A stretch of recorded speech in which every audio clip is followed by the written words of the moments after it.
Fala galera, tudo bem? Bem-vindos a mais um vídeo do canal Hora Azul. Hoje trabalharemos um pouco com a relação entre games e narrativa. A gente vai falar do cenário, da mudança do cenário dos games que aconteceu por volta da década de 90. Vai focar especialmente na franquia Soulsborne e vamos trabalhar a relação entre essa nova forma de narrativa nos jogos com essa mesma estrutura narrativa aberta à exploração de possibilidades pelos usuários na literatura, no cinema e em outros meios midiáticos. Espero que vocês gostem do vídeo.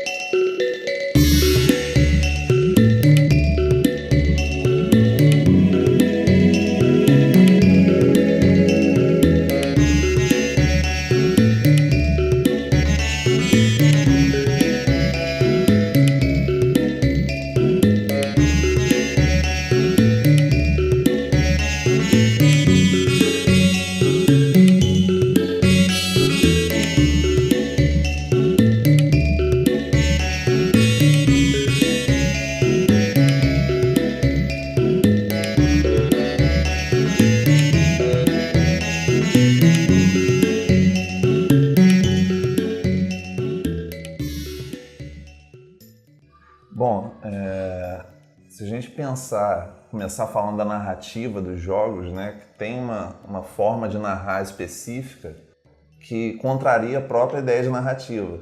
Que a gente tem a ideia de narrativa como uma coisa bem construída, né? Cada evento é encaixado de forma a levar para o próximo, você tem um arco, né? E você tem que encadear muito bem esse arco de forma a ter a catarse no final, né? Coisa do Aristóteles, que fala que a narrativa tem que dar aquela catarse, aquele final que resolve tudo.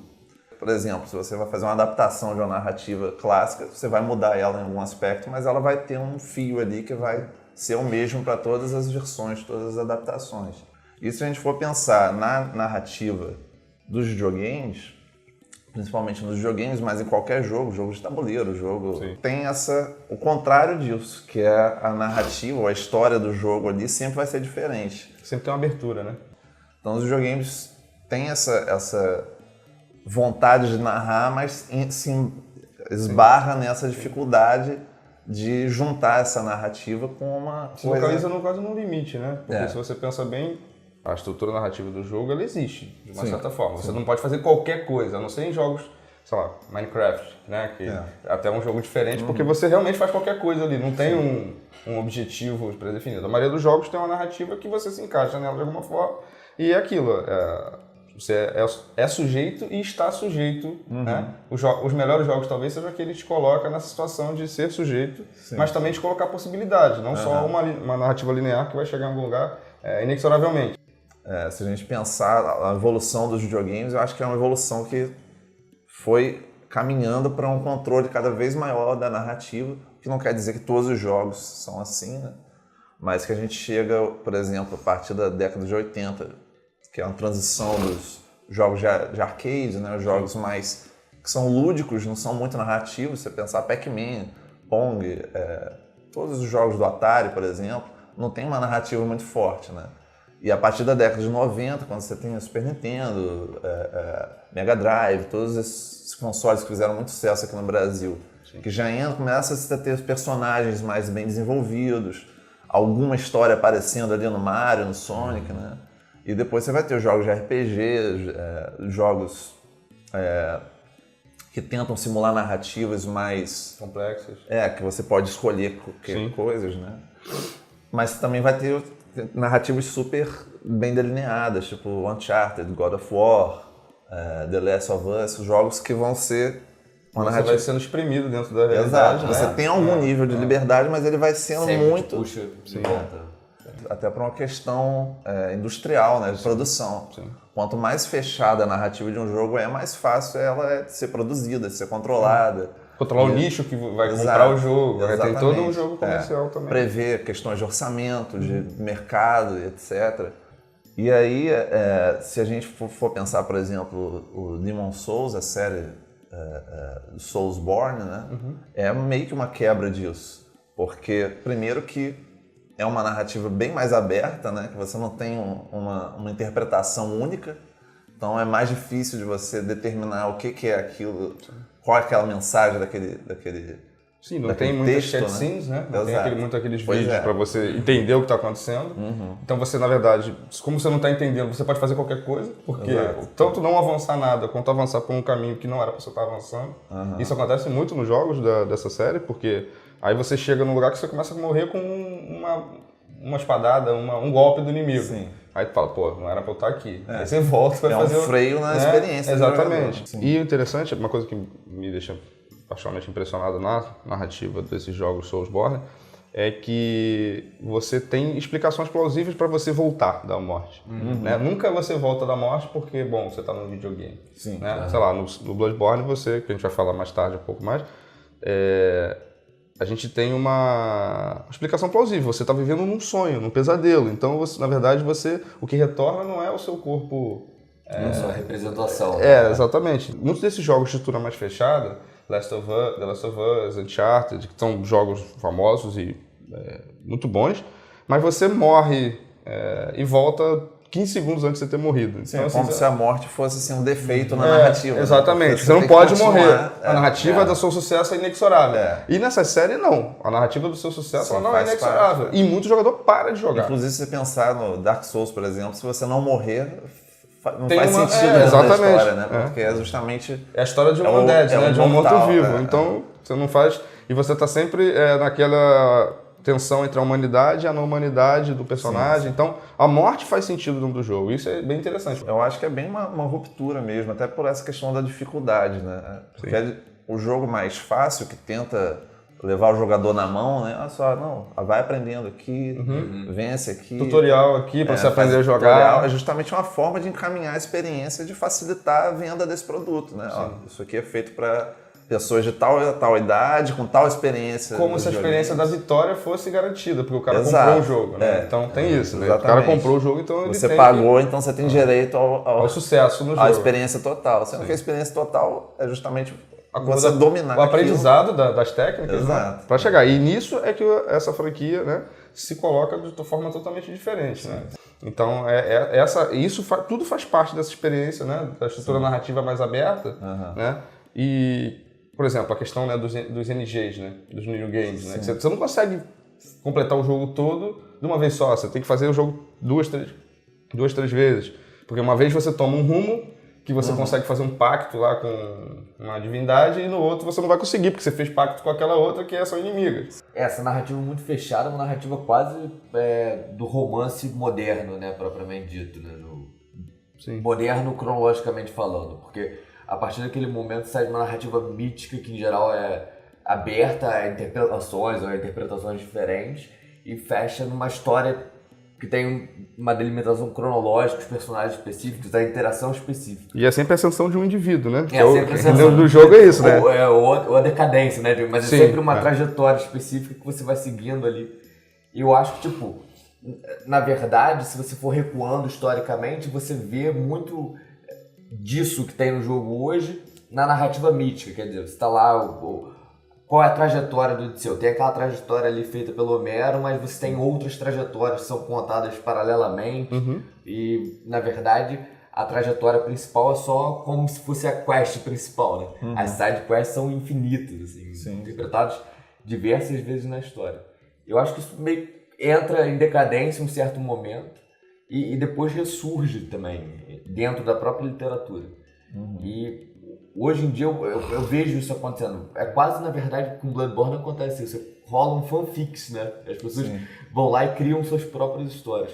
O jogo retoma um negócio assim, né? De participação criativa do jogador, né? E eu acho que se a gente também for buscando dentro da história dos próprios jogos, a gente vê isso acontecendo desde o surgimento dos wargames, assim, lá no final do século XIX.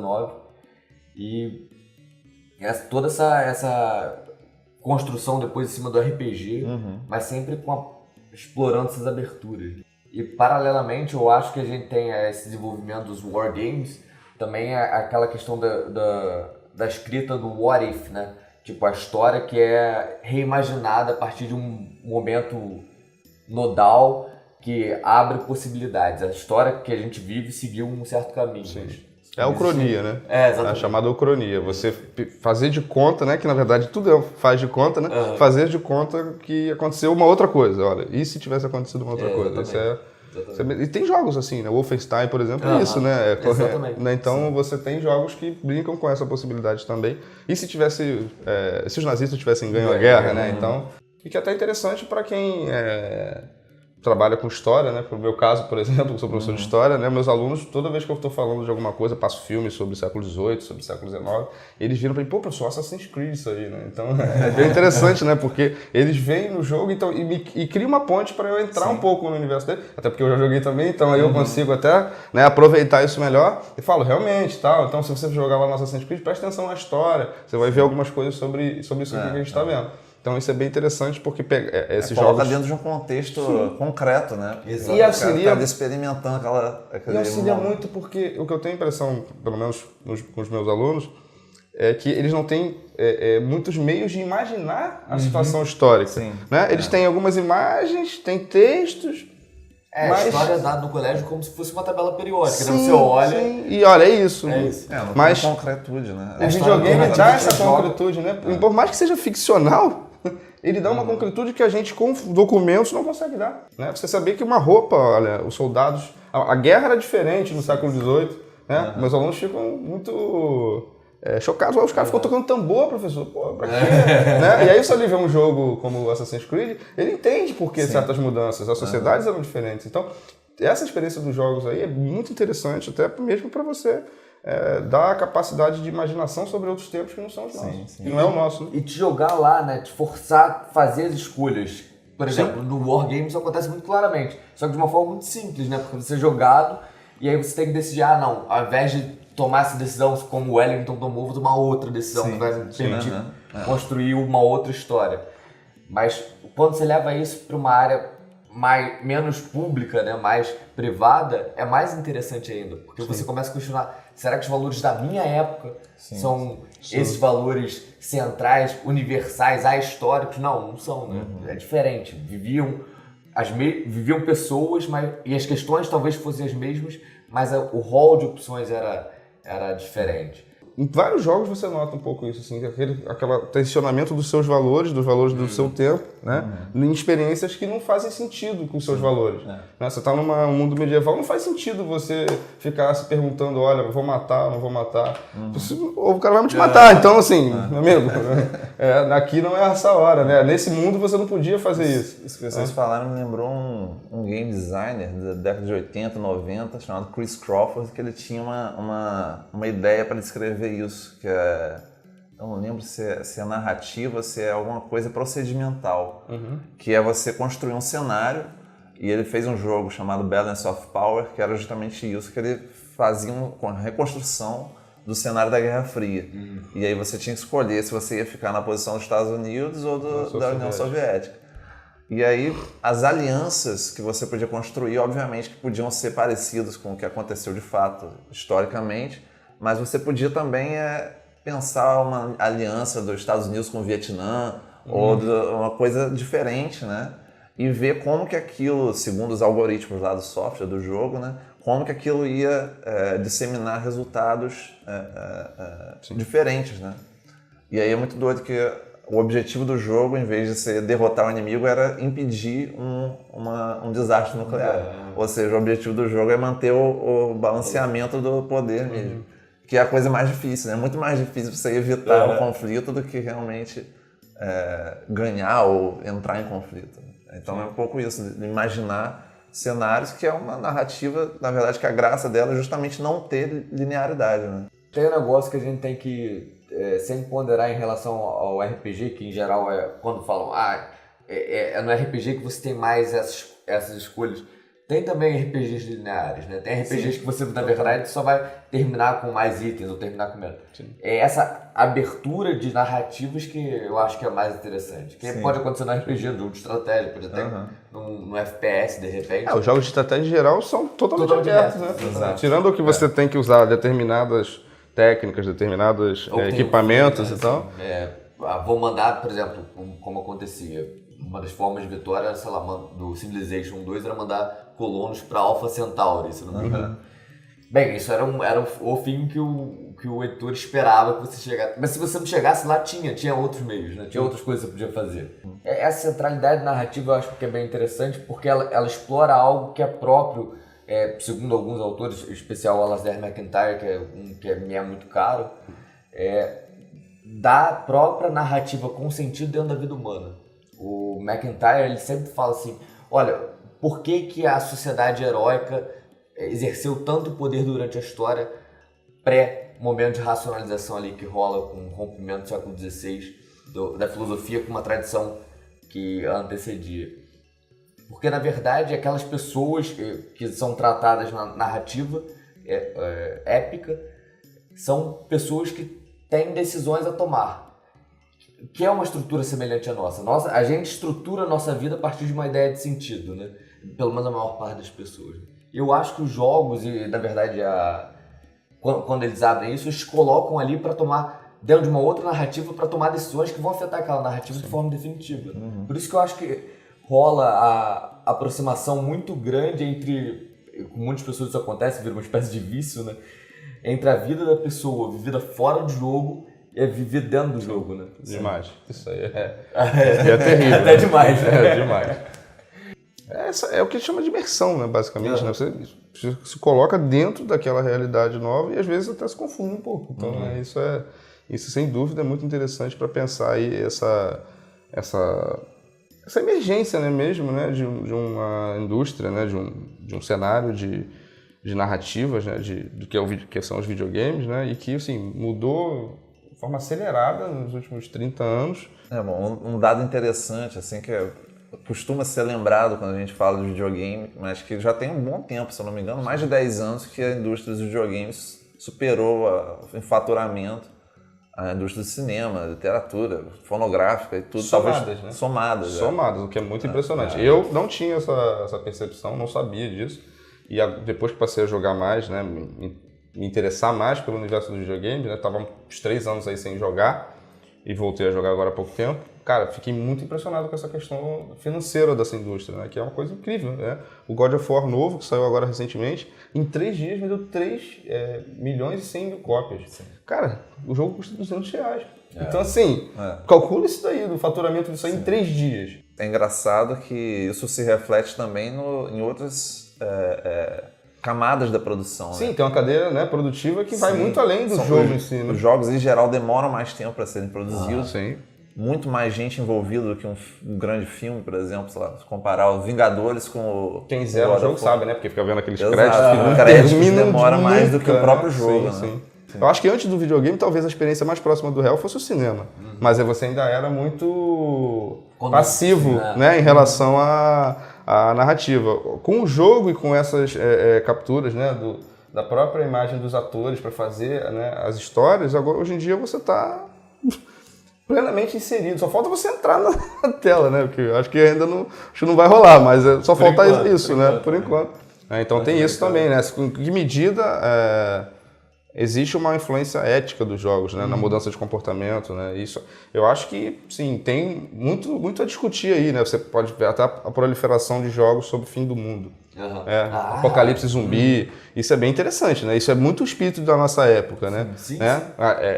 É engraçado, por exemplo, a projeção do futuro que é feita no século XIX por Júlio Verne é tipo... progressista, né? O futuro vai ser uma época de revoluções, né? E a nossa não, né? Por exemplo, Horizon Zero Dawn também é um jogo sobre um futuro apocalíptico, eu não diria, né? Na verdade, o apocalipse passou, né? E veio um outro mundo pós-apocalíptico, né? E é interessantíssimo, porque, na verdade, ele faz o contrário daquilo que a gente comentou, né? Sobre a questão da alteridade em relação ao jogo. Porque ele coloca o ser humano do início do século XXI como o outro, né? Você tá lá 1000 anos depois e você acha uma caneca de um time de basquete americano. E aí tem um cara lá que é quase como se fosse um antropólogo, né? Sei lá. Decifrando. Ele fala, isso devia ser usado num ritual muito importante, né? Religioso. E não é, né? O cara ia... na verdade é um ritual, né? Você torcer pro seu time é um ritual. Você senta lá com a canequinha para ver o time de basquete. Mas isso é bem interessante, né? Essa dimensão de como o espírito da época aparece muito representado nos jogos, né? Você consegue ver através dos jogos, o que uma época pensa sobre o seu futuro, né? Que é basicamente como ela se orienta, como ela projeta aquilo que ela quer ser ou que ela não quer ser, não quer se transformar e está conjurando ali como se fosse né? Olha, eu não quero isso, né? É engraçado que também ele não consegue ainda, no entanto, disputar, pelo menos nos setores críticos assim, da sociedade, exatamente. como produto cultural, nem mesmo como produto industrial, de produção em massa. Exato. Né? Isso parece que quanto mais vende, menos legítimo fica como produto também. de cultura. Que é uma percepção bem elitista, né, da nossa intelectualidade, né, de que se vende muito é ruim, né? Não tem importância, não tem valor cultural. Quando é o contrário, né? O que mais me impressionou quando eu comecei a jogar agora, recomecei a jogar, foi ver o quanto de comunidade se constrói ao redor dos jogos, o quanto de gente se mobiliza em torno disso. Tem muitas questões nos jogos que valem a pena ser debatidas. Eu acho que esse vídeo, né, é importante até porque acho que a gente está fazendo uma coisa que está sendo iniciada ainda, assim, que é debater os jogos a sério, né? Sem achar que tem muito essa coisa na academia, né? O jogo, quadrinho, tudo é coisa de criança, né? Sim. Quando qualquer pessoa minimamente informada sobre essas indústrias sabe que quadrinho já não é coisa de criança há 50, 60 anos. E videogame não é coisa de criança há, sei lá, 20 anos. Então, galera, nós trabalhamos aqui nesse vídeo um pouco da relação entre os jogos, narrativas, dentro da literatura, dentro do cinema também, essa abertura para a exploração por parte do jogador. Isso tudo que a gente vai trabalhar também no próximo vídeo, tomando como eixo o jogo Bloodborne. Espero que vocês gostem, espero que vocês tenham gostado desse, espero que vocês assinem o canal.